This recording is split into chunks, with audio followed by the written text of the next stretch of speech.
Hello बच्चों, नमस्ते बच्चों। आपको लग रहा है ना कि मैं हॉस्पिटल में क्या कर रही हूँ? बच्चों, मैं आपको एक डॉक्टर के जीवन की एक सच्ची कहानी सुनाने वाली हूँ। बच्चों, आज की कहानी का नाम है दो डॉक्टर एक सपना। यह एक डॉक्टर प्रकाश आमटे और उनकी पत्नी मंदाकिनी की सच्ची कहानी है। जब डॉक्टर प्रकाश छोटे थे तब वे हमेशा अपने पिता के साथ हर जगह जाया करते थे। उनके पिता बाबा आमटे को यह कतई पसंद नहीं था कि कोई दुखी या परेशान रहे। वे पेशे से वकील थे। उन्होंने अपना व्यवसाय त्याग दिया ताकि वे शहर में कुष्ठ रोग से ग्रस्त मरीजों की सेवा कर सकें। प्रकाश जब बड़े हुए तो अपने पिता की तरह ही उनमें इंसानों और जानवरों के प्रति दया की भावना कोट कोट कर भरी थी।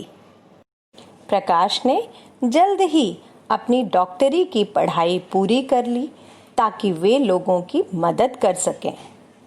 फिर प्रकाश और उनकी पत्नी डॉक्टर मंदाकिनी भामरागढ़, जो कि महाराष्ट्र के एक जंगलों में है, में जाकर रहने लगे। भामरागढ़ में कई आदिवासी रहते थे, पर वहां कोई डॉक्टर नहीं था। अंधेरे और घने जंगलों वाले भामरागढ़ में पहुंचना बेहद मुश्किल था। ना तो कोई सड़क थी, ना ही बिजली और ना ही रहने की कोई जगह। भामरागढ़ में माड़िया और गोंड आदिवासी रहते थे। वे अनजान लोगों को देखकर बेहद डर जाते थे। जब उन्होंने प्रकाश और मंदाकिनी को देखा तो वे उनसे दूर भागकर घने जंगलों में जाकर छिप गए। प्रकाश और मंदाकिनी ने हेमलकसा में एक झोपड़ी बनाई और आदिवासी आबादी के आसपास ही रहने लगे। उन्होंने 3 साल इंतजार किया, तब कहीं जाकर आदिवासियों को उन पर भरोसा हुआ। अचानक एक रात मंदाकिनी को कुछ आवाजें सुनाई दी। यह माणिया गोंड आदिवासियों का एक झुंड था जो किसी बीमार को अपने साथ लेकर आए थे। वे अपने किसी अजीज की जान बचाने के लिए जंगलों में कई दिनों का सफर तय कर यहाँ पहुँचे थे।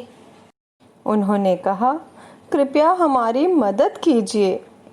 वे लोग अब समझ चुके थे कि प्रकाश और मंदाकिनी उनके शुभ चिंतक हैं और उनके अजीज की जान बचाने में वे उनकी पूरी मदद करेंगे।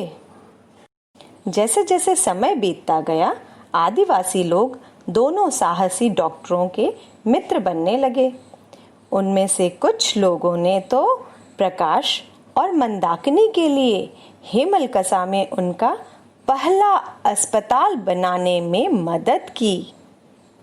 कुछ सालों बाद माणिया गोंड बच्चों के लिए एक स्कूल बनाया गया और फिर अनाथ जंगली जानवरों के लिए एक जगह जहां वह खुद को सुरक्षित महसूस कर सकें। इस जगह को आमटे आर्क नाम दिया गया। जल्द ही आमटे आर्क में तरह तरह के जानवर रहने लगे, जैसे कि सांप, हिरन, उल्लू, मगरमच्छ, बंदर, भालू, लकड़बग्घा और तेंदुआ। यह सब तो कुछ साल पहले हो चुका था। तो आज माणिया गोंड लोगों का और आमटे आर्क का क्या हो रहा है? आज प्रकाश और मंदाकिनी के दोनों बेटे दिगंत और अनिकेत माड़िया गोंड लोगों और आमटे आर्क के सभी जानवरों की देखभाल कर रहे हैं। आज प्रकाश और मंदाकिनी के दोनों बेटे दिगंत और अनिकेत माड़िया गौड़ लोगों और आमटे आर्क के सभी जानवरों की देखभाल कर रहे हैं।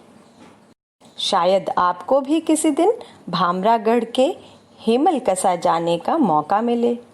उससे भी बेहतर होगा कि आप भी प्रकाश और मंदाकिनी आमटे जैसे डॉक्टर बने और भारत के दूरस्थ इलाकों में जाकर ज़रूरतमंद लोगों की सेवा करें और उन्हें एक बेहतर और स्वस्थ जीवन जीने की राह दिखाएं। तो बच्चों, यह थी डॉक्टर प्रकाश आमटे और डॉक्टर मंदाकिनी आमटे के जीवन की कहानी, जो कि बाबा आमटे के पुत्र और वधू थे। बच्चों, आप भी बड़े होकर कुछ इस प्रकार का कार्य करेंगे ना? सदा, चाहे मनुष्य हो या जानवर, दोनों के प्रति दया भाव अपने मन में रखिए। हमेशा दूसरों की मदद करने की चाह रखिए। बच्चों, आप इनके जीवन से प्रेरणा ले सकते हैं। इनके बारे में और जानना है तो गूगल में सर्च करके खूब सारी जानकारी प्राप्त कर सकते हैं। तो आज के लिए बस इतना ही। नमस्ते बच्चों, बाय बाय, फिर मिलेंगे।